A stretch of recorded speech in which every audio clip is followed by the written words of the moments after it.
guys, welcome back to our safety hot topic videos.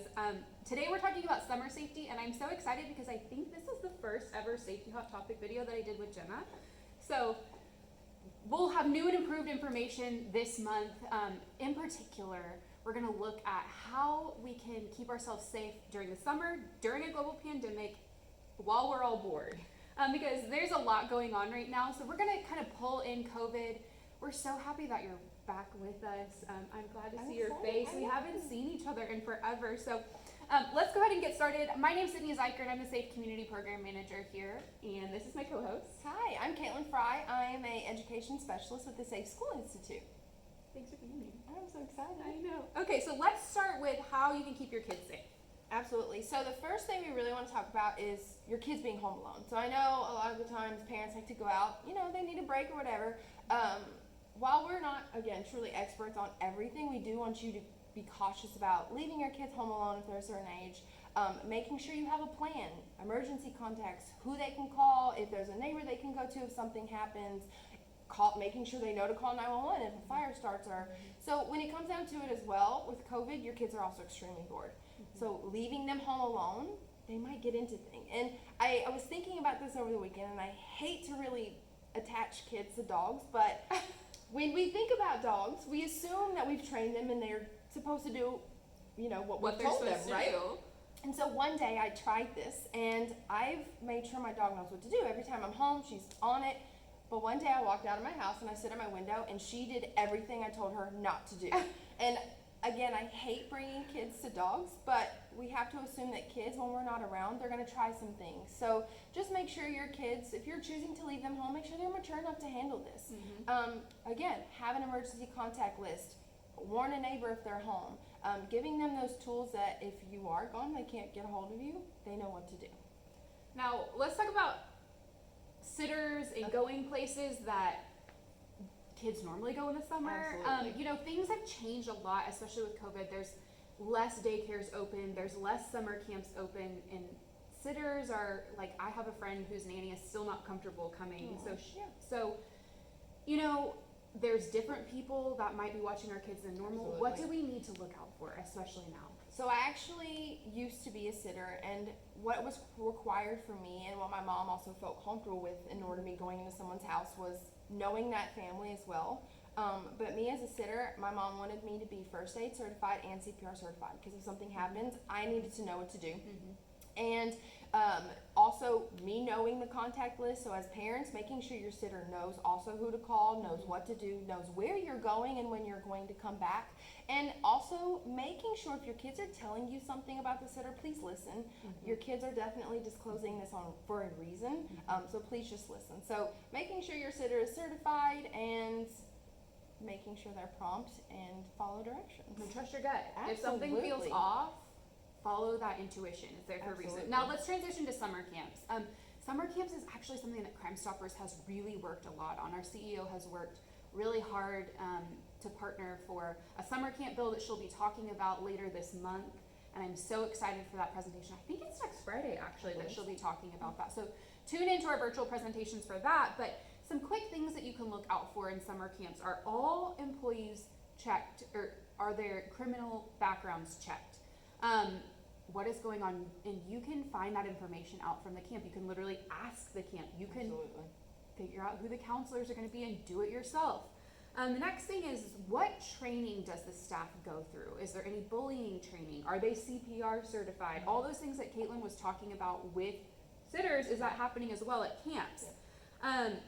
Figure out what the discipline policy is, because kids are going to be kids. I mean, kids do things that are wrong. It's just like at school. But how will that be handled at camp, and are you comfortable with that? How are they handling COVID safety measures? Some camps are opening back up. Some of the summer camps that you guys have been in contact with are opening, and some are not. Right.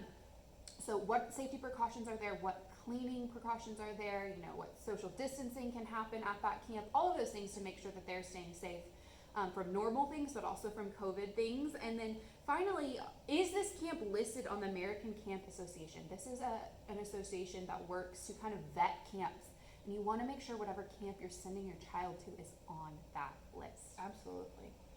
All right, so speaking of summer camps, when your kids are not at camps or when you're not at work, most everyone's favorite thing to do has something to do with water. Whether you guys have a pool at home, or you have a lake house, you love going to the beach. I've been to the lake already almost every weekend just because it's fun to get out of your house, right? But with water, there is a little bit of danger. And so coming also with COVID, if you guys have pools, making sure, it is sanitized. I know it's water and it can be kind of hard to do that, but making sure if you are going somewhere that has opened their pool, are they sanitizing at night in between? But also just really making sure your kids know how to swim. If they don't know how to swim, getting them a life jacket, getting them swimmers. It's not something you can just throw your kid in the pool and say, okay, see you later. We need to make sure, with water, it can be very dangerous. If you're out on the lake, making sure your kids know about boat safety, or if they're on a jet ski or on a tube, if they fall off, just knowing the things to keep them safe, because we want you guys being able to, utilize these things all while, making sure they're safe, fun, and nothing happens. I cannot believe I'm about to do this because you just said you didn't want to compare dogs to children, but here I am about to do the same thing.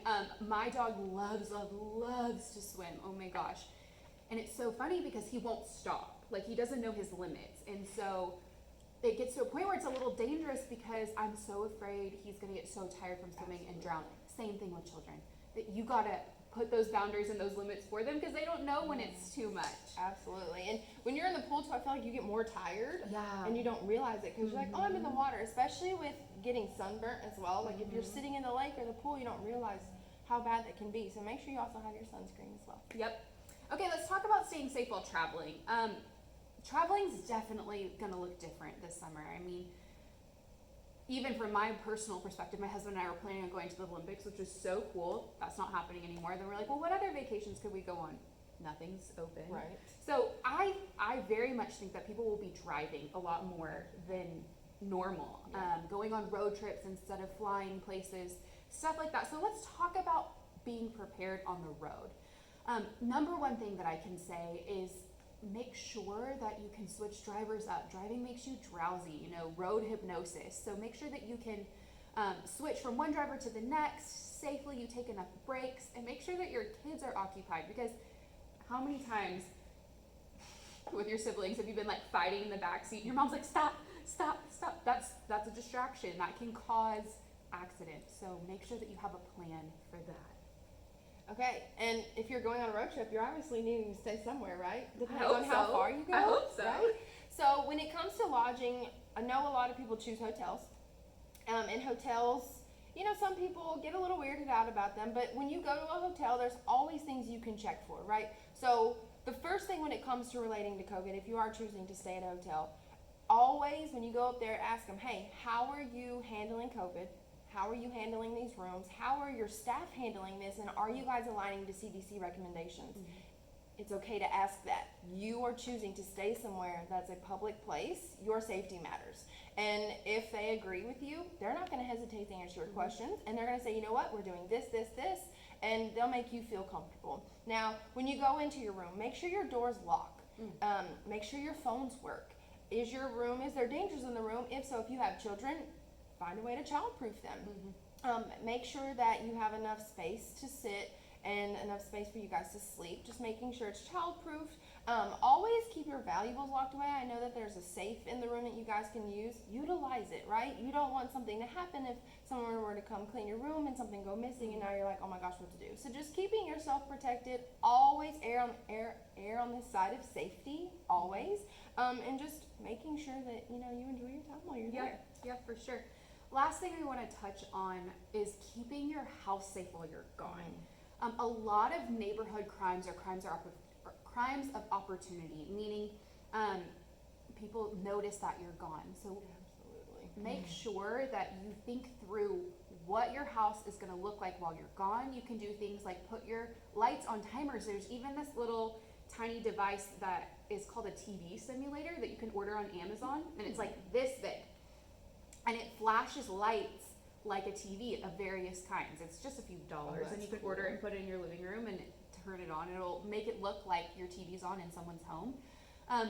Have someone that can go check in on your house, whether they're going to water your plants and just making sure everything's looking all right. Let one of your neighbors know, and give someone that you trust a key. Absolutely. Like, I know our good friends have a key to our house to just in case when we're gone. Yeah. Have packages delivered to an alternative address, like your work or something like that, so that there's not just a bunch of packages sitting in front of your house while you're gone.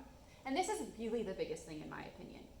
Delay posting on social media while you're gone. Absolutely. Because the second you post that you're not home, that in criminals' minds is like, oh, their house somewhere is just open. The other thing is you are showing someone exactly where you are. If you post a picture from your balcony at your hotel, well, maybe someone recognizes that balcony from your hotel. So just delay your post until you get back. Absolutely. Yeah. You guys, this has been a lot. There's a lot of things going on right now. But thank you so much for joining us. I hope that you learned something. I hope that this was helpful. You can look for summer safety tips on our website that will be posted any day now. Absolutely. And get all this information and more. See you guys soon. Thank you. Bye.